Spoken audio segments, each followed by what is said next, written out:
Welcome to Sky Noon, the high-flying first-person Super Smash-style multiplayer showdown. Yeah, that is exactly what it is. Hi, I'm Jake, and you're on the History of Fun gaming channel. Today's guest is a very unique multiplayer shooter from the New Zealand studio Lunar Rooster, Sky Noon. Oh, and by the way, don't forget that we will give away free random game keys through the whole video. So let's back to our today's guest. The game launched on June 14.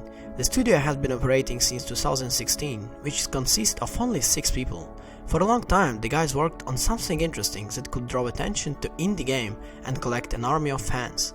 The army did not manage to be collected yet, but 1 battalion of fans already has the game. The gameplay here unfolds in the sky on the flying islands. Jumping platforms, jetpacks, teleporters and the trolleys are scattered all over the place to quickly move and knock down the native users. As well as the storms, where you need to drop your opponents, which is the main goal of the game. Yes, it is drop to kill. No one has bullets in this game. Instead, players must be pushed with the compressed air obtained in the pistols, shotguns and so on. As for the movement between islands, it is carried out by the means of grappling hook, which is given to each cowboy. On the arena in Sky Noon can accommodate up to 8 users. Participate in various modes like the classic deathmatch, team deathmatch and king of the hill. Do you remember at least one game where you had to shoot with no bullets, arrows, but with the air to knock down players of the platform? In order not to fall off the platform, you have to hold on using the hook, lasso and hopping to a high altitude with the help of special shoes, which gives an incredible dynamism to the game. It is possible to play from 2 to 8 people on the same map. The dynamism of the game is even better when 2 men are firing. It is worth not to forgetting about the soundtrack in this game. It is also beautiful here. A special thank you for that.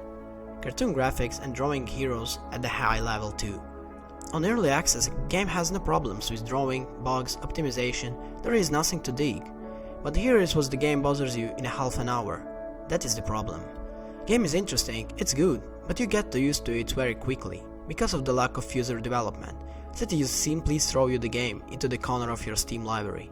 But it is only early access for the game, and very much hope that the studio Lunar Rooster will come up with something interesting soon. We believe in the strange and wish them good luck. I'd like to see the game and the projects like this more and more on the Steam shops. Do not fall into abuse, friends. Good luck and see you in the next video. Don't forget to like, subscribe and comment. Goodbye.